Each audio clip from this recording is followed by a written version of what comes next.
Alright everybody, in this episode we got top level acting, top level directing, top level writing, and it's all wrapped up in some undeniable 80s cheese.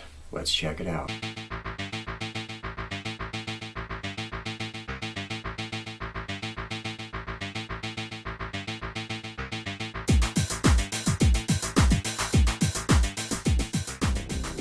Alright, this episode's flick is 1981's Looker. Before we go any further, you know where we're going. We're going to the trailer. Let's hit it.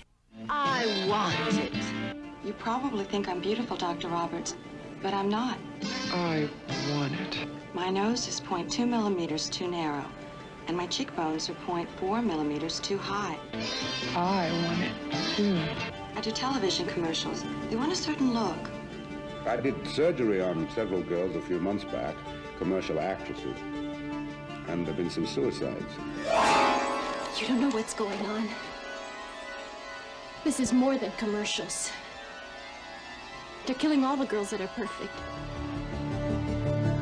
DMI measured some girls for possible surgery.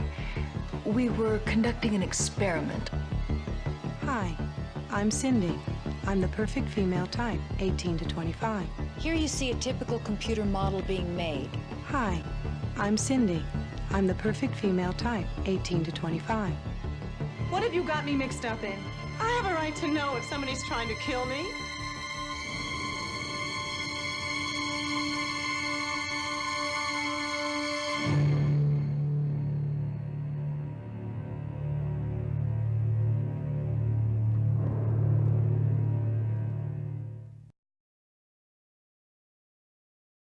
This movie was directed in 1981 by Michael Crichton. Michael Crichton is primarily known as a writer.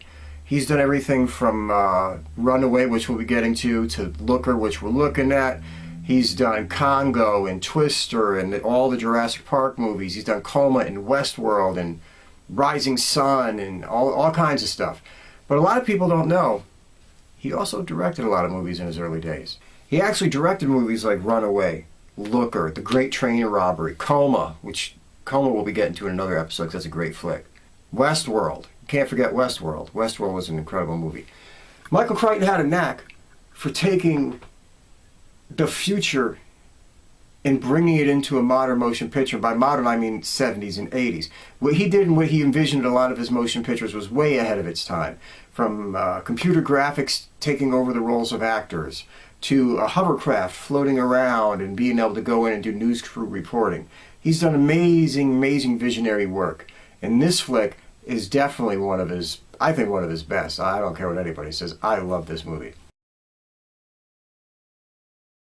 Okay, this movie stars Albert Finney as Dr. Larry Roberts. Now, Albert Finney, if you don't know, I mean, where am I going to go with you? Albert Finney's been around forever. He's been, obviously, in this flick. He's been in the musical Annie. He's been in Wolfen. If you don't know Wolfen, you got to check out Wolfen. One of the great actors of our time. He's getting up there in years. Hope he can keep going for a few more movies and keep that career going, because Albert Finney is an awesome actor. Awesome to the craft. God bless him. Let's keep rolling. Next on the list is James Coburn. Oh, come on, man. It's James Coburn. I won't even get into the whole fact that he was also a student of Bruce Lee's, but it's James Coburn. If you don't know, you got issues. Anyway, James Coburn is a great American actor, been around for a long time. He plays John Reston, the villain in this movie. Well, one of the villains in this movie, to say the least. He's been in everything from The Great Escape to The Magnificent Seven. He was in these movies, Our Man Flint, In Like Flint, all that kind of stuff. Great stuff, great American actor, tall, lanky dude. Always was really, really cool, you know, just always really laid back, always had it going on, you know what I mean? That kind of guy. James Coburn, gotta love the dude. Okay, next up is Susan Dey, and she, if you don't know who she is, man, come on, I don't know what to tell you. Susan Dey was in The Partridge Family. She was Laurie Partridge. Yeah, she was on Law & Order, LA Law, or whatever the hell it was for a while, stuff like that, and she was in some other movies. But to us, in the know, she'll always be Laurie Partridge. For all those people from back in the day, and I'm an old fart, I'm telling you now, having Laurie Partridge in a movie was cool. Having Laurie Partridge be nude in a movie was even better. But having Laurie Partridge in a movie was cool. Come on! Next up, we got Leigh Taylor Young. She was in movies like Soylent Green and The Big Bounce. She's been around for a long time. Good actress, plays a solid role in this. She plays another one of the villains. but a sophisticated one. And how can you not love that? Next we got Lieutenant Masters, played by Dorian Harewood. As soon as you see his face, you're going to know who this guy is. He's been in like 8 trillion different flicks over the course of his life. He's been in Full Metal Jacket, he's been in Sudden Death, he's been in a whole bunch of movies, and he's been on like 5,000 different television shows. So, you see Lieutenant Masters, you see Dorian Harewood, I probably just flashed his picture up anyway, you're going to say to yourself, I know that dude, I've seen that dude, always does a solid job, can't kick it, keep going. Okay, one of the heavies in this movie, who I think only goes by the name The Mustache Man, who plays a henchman, is Tim Rossovich. Now, Tim Rossovich used to be a football player with the Philadelphia Eagles, and his brother is Rick Rossovich, who's been in, I think, Top Gun. He was in Terminator. Remember, Terminator came in, beat the shit out of the girl's boyfriend, threw him through a doorway and all that kind of stuff. He's been in a million movies himself.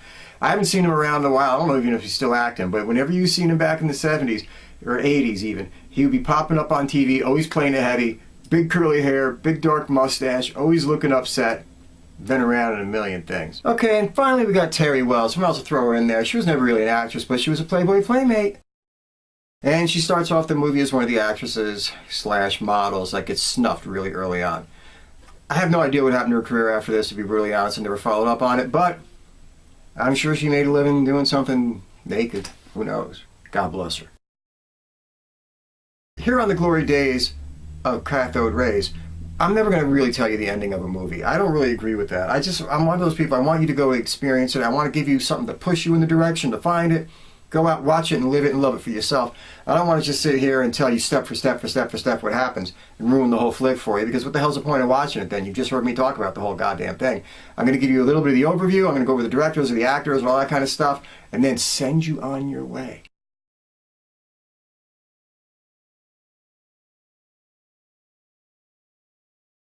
Okay, the movie starts out. Dr. Larry Roberts, he's a plastic surgeon living in L.A.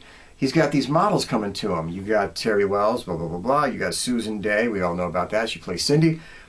They're coming into him and they're having these minute changes done to them. Stuff that you'd be like, why is these girls bothering? I mean, a 0.5 millimeter off the nose, a 0.5 millimeter off the eye, a 0.5 millimeter off the areola. That really is in the movie too. And he's doing this work to them, and it's just like minute. But then a problem starts popping up. Some of these chicks start dying. Sounds kind of coincidental at first, like, oh, why are these chicks dying? Why are these chicks not dying? Or, who knows? But then when it starts happening to one after the other, heads are raised, eyes open. So Dr. Roberts starts doing some looking, and he finds out that these girls are all working for a company called Digital Matrix. How 80s cheese is that? Before you know it, all the girls are dying, left and right. Not that there was that many of them, but a few of them, and they're gone. He says the only one left is my friend Cindy. So he starts going around and hanging with Cindy to protect her from whoever is trying to hurt her. Through more investigative work, he gets a little bit in close with Digital Matrix. Digital Matrix turns out that they are scanning all the actresses into a computer so they can have a digital reference of them so that the computer can do the acting for them. And they will always say the right lines at the right times. But as you could guess, if you got the actresses scanned in, what do you need the real ones for anymore? It's like a copy of a CD. You put it in the computer, you got an MP3 form, what the hell are you doing with the hard copy anymore? You throw it in your basement and keep it for giggles. That's it. Now, one of the things that Digital Matrix also has going on is they're into subliminal advertising. You get where I'm going from. They're showing people commercials, and there's certain electronic impulses coming through the commercials that are going to make you want to buy what they're selling, make you want to vote for who they're promoting, make you want to dive into those companies that are paying them grandiose amounts of money for their commercial products. Man, this is all too real. That's what this whole movie is about. What he does, how he discovers it, how he finds out what they're doing, and how they're killing all the girls. The thing that makes this movie successful and that makes this movie work is it is true amongst itself. It doesn't ever try to break out or change from what it is. There's parts of this movie you're watching, you're like, this is an MTV music video. There's parts of this movie you're like, oh man, this is a really suspenseful thriller. There's parts of this movie where you're going to say, oh, they're just throwing titties in it for the giggles. But it stays true to what itself, and the tone that it sets stays solid all the way through. It is true to what it set out to be. It is totally an 80s thriller sci-fi drama. Plain and simple. It doesn't try to get and turn into a comedy movie. It doesn't try to turn into like a gore fest. It doesn't try to be anything but what it is. It's superbly written, superbly acted, and very well directed by Michael Crichton, which I always wondered why he didn't wind up directing more, because he was a really good director, but he just stuck to the writing end of things. Go figure. Okay, everybody, that's about it. I'm out of here. I want you to go out and watch this movie for yourself. I want you to discover this movie for yourself, see what's going on for yourself. You don't need me to break the whole thing down for you. I'm just trying to point you in a direction of a forgotten gem, a hidden classic, and a really good movie that was really well done. Let me know what you think. Make a comment. Who cares? If you don't, whatever. Peace, God bless, be with you, out.